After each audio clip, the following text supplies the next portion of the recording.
Sila lang ang sakit. Good morning. Girls.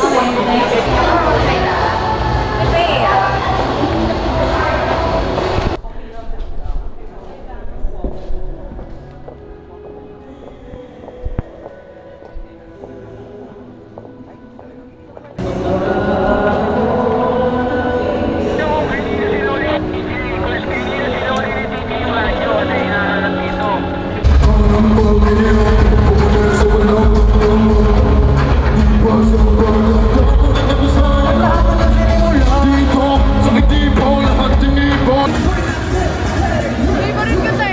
Favorite! G22, 10:38. G22 on stage play. 30 minutes. Hindi pala dito sa kabilang. Good luck, Huntrix. Good luck sa aday pa rin. Galing niyo po. Sobrang bagay sa'yo.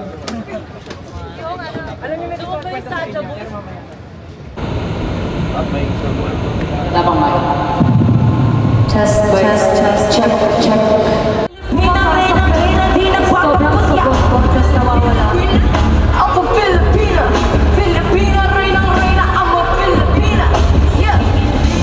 Nawawala lang. When you have to say it, you know you're saying it. Round, I wanna slow down, not right up on it. Ako na music, tsaka may kulang, it's just not here.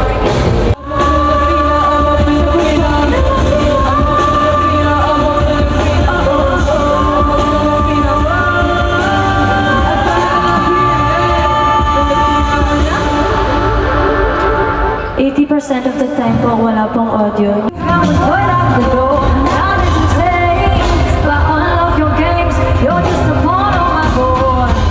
You acting tough when you high on ego, knock knock on my door. Sound check, hey. Malakas ang bounce.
Damit.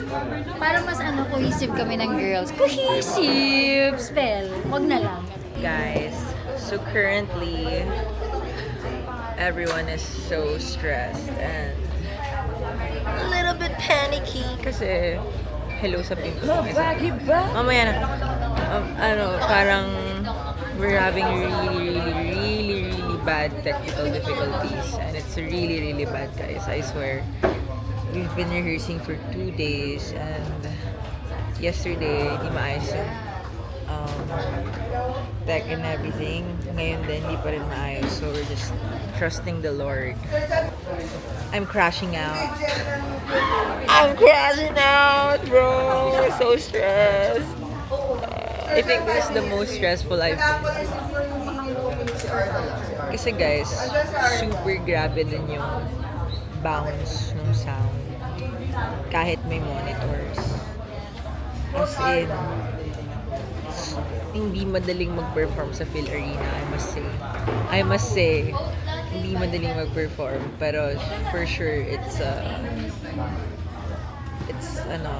like fulfilling after. Pero sana itawid namin ng maganda.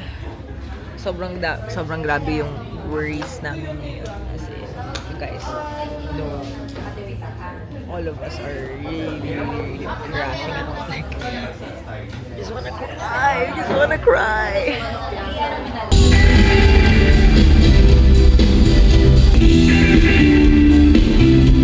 Go, coach. Check.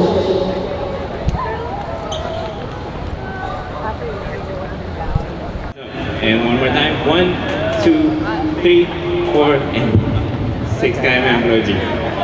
Okay, saka.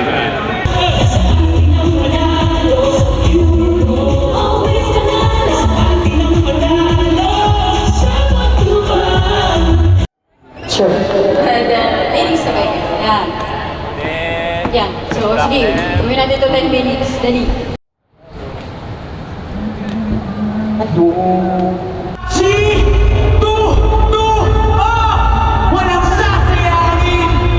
Hi guys, so now we're wearing the G22 Pure Gold shirt kasi may sound check kami with the bullet.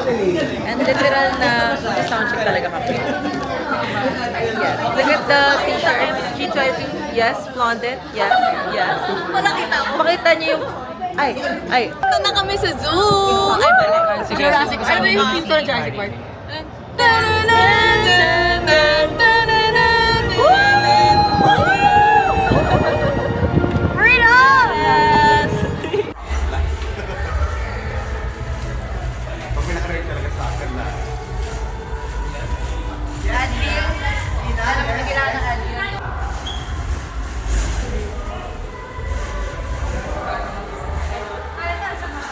Backstage right now, we're about to do the sound check with our VIPs. Very important people, for sure. And we're gonna do musica, and one-sided ball for you guys.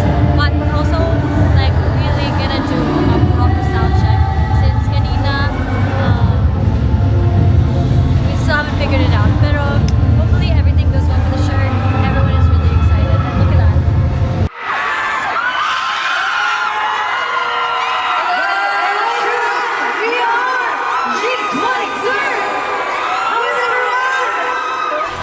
Heartaches, a little, heartaches, a little, one-sided love. Hi Bullet! So ngayon, papakita ko sa inyo yung overall inspiration and look namin for the Pure Gold 2PM Con for G22. So we took inspiration from their recent comebacks, which are the Papapalaban and Filipina Queen. So obviously, we haven't seen it. Well, now we've seen it. Pero by today, hindi pa natin nakikita or napaperform yung Palaban and even Filipina Queen on a big arena like this. And this is the biggest arena pa, di ba? Ito yung introduction to the public ng Filipina Queen and Palaban looks nila. Since this is Pure Gold, we have a direction of following the brand colors, of course. Pure Pero syempre, interjecting the branding of G22 also. We have pieces made by multiple designers, especially by Neric Beltran, who's also our trusted designer, even from our previous performances. And fun fact, Neric Beltran was the one who did the Papapalaban, or their reintroduction photo, as I may say, yung black na parang chainmail na lumilipad yung buhok, that went viral. So Neric Beltran was the designer of that. So parang it's just a full circle moment for us to kind of use it also as an inspiration, kasi parang ngayon din siya makikita ng maraming tao. So yun yung overall look namin. Then he made a cover-up, which is like a military jacket inspired. He made a military jacket.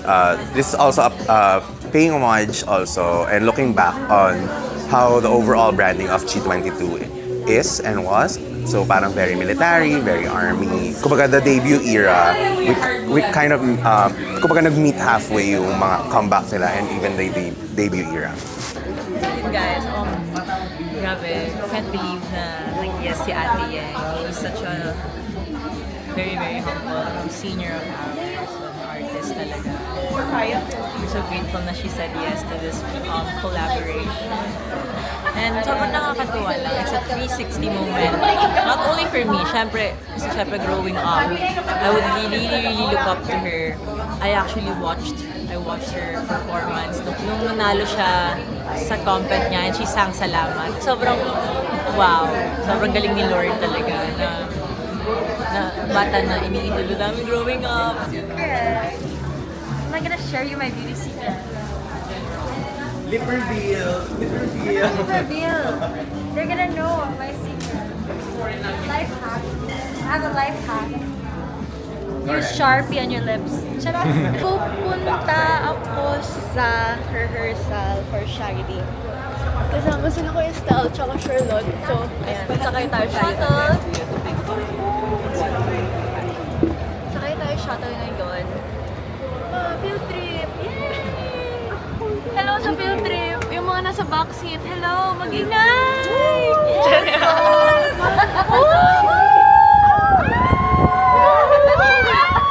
Rides pala, no? Rides!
Super saya ko na finally magkakaroon na kami ng collaboration ng G22. Isa ako sa mga ate nila sa Cornerstone na tuwing nakikita ko sila, whether it be social media o live performances nila or mismong sa office lang namin, I see yung fire nila. And that makes me admire them all the more. So I'm so excited kasi hindi pa kami sumasalang. As of this moment, I'm so excited na makasama sila later. Narinig ko na, grabe yung rehearsal. Sa rehearsal pa lang, kitang-kita mo na yung dedication ng mga bata. And nakaka-inspire yung ganong klaseng effort and excellence sa ginagawa nila. Ganda ng voicing. Aminin nyo. Sa mga nakapanood na. Apakagaling nila, diba? So, I'm so happy.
Ginagawa niyo. But nothing changed. Pero wala tinatry namin backstage. Tapos nawawala yung mic namin sa in-ear. Nakikita ni Ate Pinapataas A. yung music, wala. Nakikita namin yung sign. Nakikita namin yung sign, lalo na kay Alfea kanina, pati kay AJ.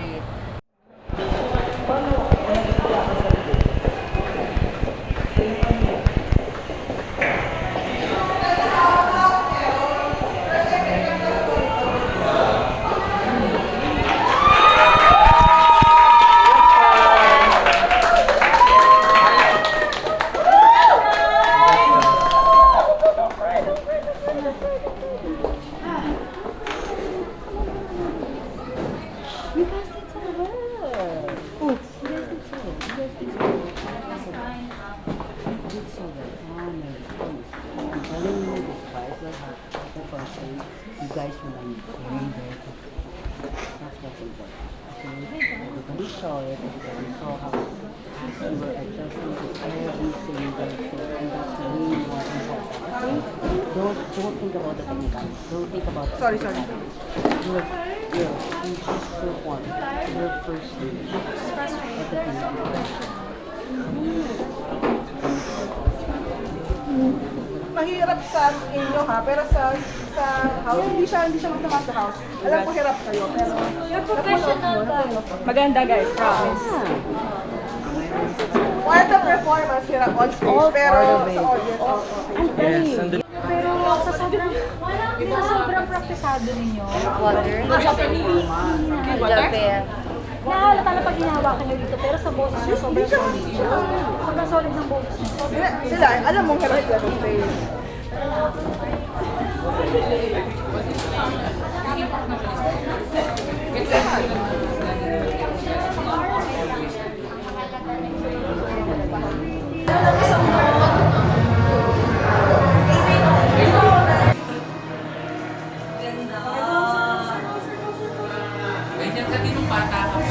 Ang awiting ito'y para sa'yo.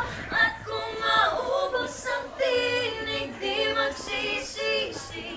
Dahil iyong narinig mula sa labi ko.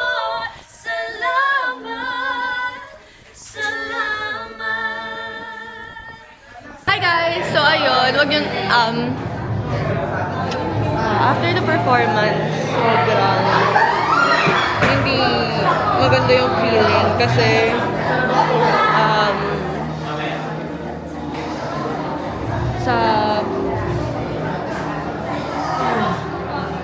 sa loob namin, merong maraming technical difficulties and hindi namin marinig sarili namin. Tapos, nagdodoble siya. So, di namin alam kung anong sasabayan. So, medyo frustrating siya.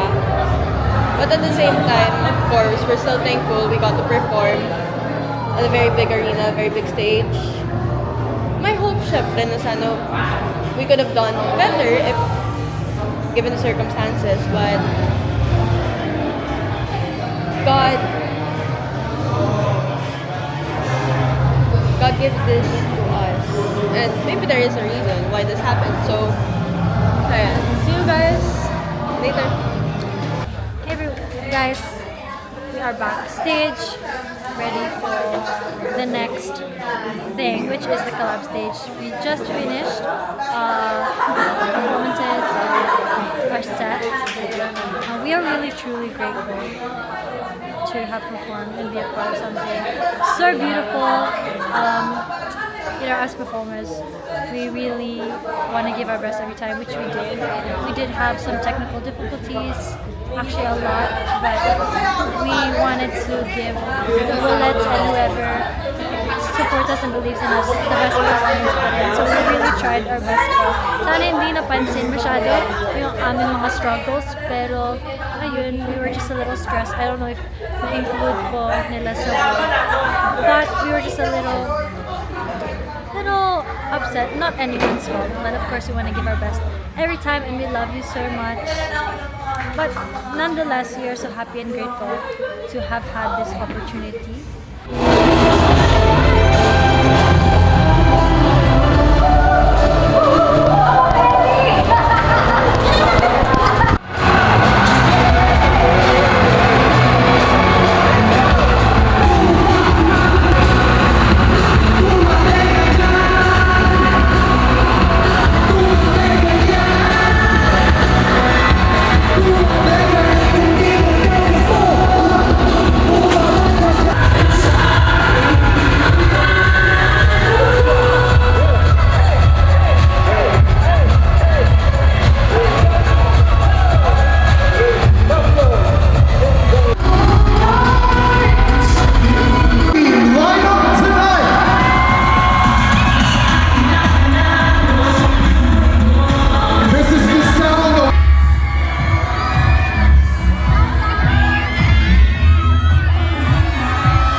sa lahat ng team namin, Team G22. fun. Thank you from for your Ang daming pinagdaanan nito, pero natapos natin. Yes. Congratulations to Yes. us! Thank you so So grateful. much. Thank you so much, Thank you so much for everyone. Meron pa kaming ganap bukas. Yes, bye! Bye-bye.